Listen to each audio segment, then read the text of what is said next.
নমস্কার, আপনাদের সকলকে স্বাগত জানাই চ্যানেল রূপা মুখার্জিতে। আজ আমরা বাংলার বেশ কিছু গুরুত্বপূর্ণ প্রশ্ন উত্তর আবার আলোচনা করব এবং সেটা ব্যাকরণ সম্পর্কিত বেশ কিছু প্রশ্ন উত্তর। আপনারা দয়া করে সবাই কমিউনিটি পোস্টের দিকে একটু নজর রাখবেন। আমি সেখানে বিভিন্ন সময় বিভিন্ন দরকারি তথ্য আপলোড করে থাকি এবং বেশ কিছু নোটও ওখানে আপলোড করে থাকি। আর শর্টসগুলোও দেখতে থাকুন, সেখানে নতুন নতুন তথ্য পাবেন, নতুন নতুন উদাহরণ সংখ্যা এগুলোও পাবেন। আর আপনাদের কোনো প্রশ্ন থাকলে, জিজ্ঞাসা থাকলে অবশ্যই কমেন্টস করতে পারেন। চলুন শুরু করা যাক। প্রথম প্রশ্ন, বিস্তারিত বা প্রসৃত স্বরধ্বনি বলতে কি বুঝি, তার উদাহরণ কি? ই, এ, ও, এ ধ্বনির উচ্চারণের সময় ওষ্ঠাধর দুদিকে বিস্তার লাভ করে বা ছড়িয়ে পড়ে, তাই বলা হয় এদেরকে বিস্তারিত স্বরধ্বনি। বিবৃত বা অর্থবিবৃত স্বরধ্বনি বলতে কি বোঝায়? দুটি ঠোঁটের মধ্যবর্তী ফাঁক বড় হয়ে উচ্চারিত স্বরধ্বনিকে বিবৃত স্বরধ্বনি বলে, যেমন আ, এ। ঠোঁটের ফাঁকের আয়তন কম হয়ে উচ্চারিত স্বরধ্বনিকে বলা হয় অর্ধবিবৃত স্বরধ্বনি, যেমন অ, ও, উ। যৌগিক স্বরধ্বনি, দুটি স্বরবর্ণ যুক্ত হয়ে যখন একটি স্বরবর্ণে রূপান্তরিত হয়, উচ্চারিত হয়, তখন তাকে বলা হয় যৌগিক স্বরধ্বনি বা মিশ্র স্বরধ্বনি বা সন্ধ্যক্ষর, যেমন ও যুক্ত হস্যই, ওই। ও যুক্ত হস্য, ও। সানুনাসিক স্বরধ্বনি, যে স্বরধ্বনিগুলি উচ্চারণের সময় নাসিকার সাহায্যে প্রয়োজন হয় সেই স্বরধ্বনিকে বলে সানুনাসিক স্বরধ্বনি, যেমন আঁকা, আঁচল। নিরনুনাসিক স্বরধ্বনি, নাসিকার সাহায্য ছাড়া উচ্চার্য স্বরধ্বনিকে নিরানুনাসিক স্বরধ্বনি বলা হয়, যেমন শাখা, হাসা, কাদা। ব্যঞ্জন বর্ণ কাকে বলে? যে বর্ণ স্বরবর্ণের উচ্চারণ ছাড়া স্পষ্টভাবে উচ্চারিত হতে পারে না তাকে বলা হয় ব্যঞ্জনধ্বনি, যেমন ক যুক্ত অ, ক। খ যুক্ত অ, খ। গ, খ, ঙ, চ, প, ফ প্রভৃতি। স্পর্শবর্ণ কাকে বলে? বাংলা বর্ণমালার ক থেকে ম পর্যন্ত এই 25টি ব্যঞ্জন বর্ণের উচ্চারণের সময় জিহ্বার অগ্রভাগ, মধ্যভাগ বা মূল ভাগ বাকযন্ত্রের বিশেষ বিশেষ অংশকে স্পর্শ করে বা ঠোঁটে ঠোঁট স্পর্শ করে উচ্চারিত হয় বলে এগুলিকে বলা হয়ে থাকে স্পর্শবর্ণ। উষ্ম বর্ণ বলতে কি বোঝেন, উদাহরণ দিন। তালবস্য, মূর্ধন্যস্ব, দন্তস্ব, হ। এই বর্ণগুলিকে উচ্চারণ করার সময় নিঃশ্বাস বায়ুকে আংশিক বাধাপ্রাপ্ত করে শীষ ধ্বনির মতো প্রবাহিত করতে হয় বলে এদের উষ্ম বর্ণ বলা হয়। অন্তস্থ বর্ণ, যে বর্ণগুলো স্পর্শবর্ণ ও উষ্ম বর্ণের অন্তস্থ, এই মধ্যস্থ বর্ণগুলিকে বলে অন্তস্থ বর্ণ, যেমন অন্তস্থ র, ল, ব। অযোগবাহ বর্ণ, ঊনস্র অবিসর্গ। এই দুটি বর্ণ না স্বর না ব্যঞ্জন, তাই এদেরকে বলা হয় অযোগবাহ। অন্য বর্ণের সাহায্য ছাড়া এরা স্বাধীনভাবে উচ্চারিত হতে পারে না। আবার এরা অন্য বর্ণের আশ্রয়ে উচ্চারিত হয় বলে এদের আশ্রয় স্থানভাগী বর্ণ বলা হয়ে থাকে।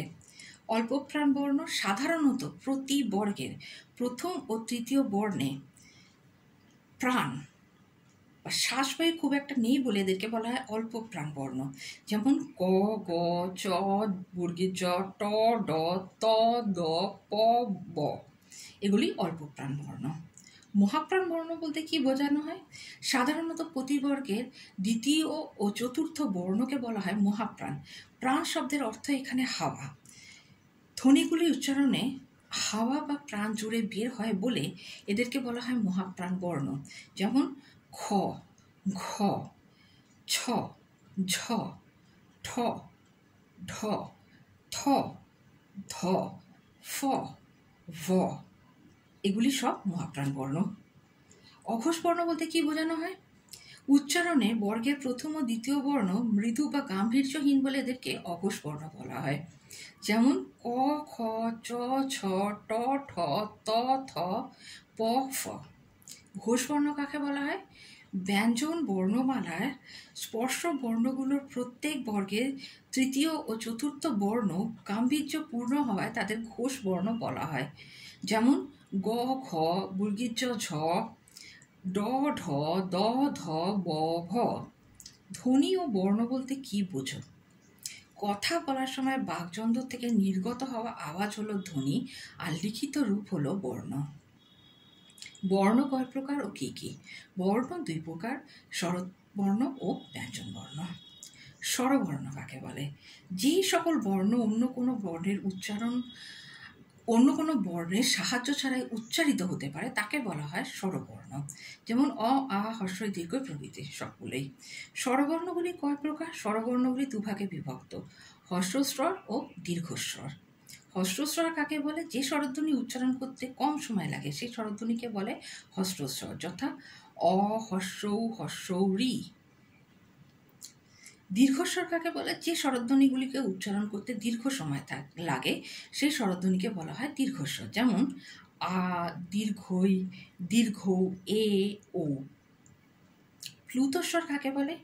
রোদনে, আবেগ প্রকাশকালে বা সময়ে, আবৃত্তি করার সময় বা দূরে কাউকে ডাকার সময় যখন কোনো স্বরকে অতিমাত্রায় টেনে দীর্ঘায়িত করা হয় তখন তাকে প্লুতস্বর বলে। যেমন যদু হে,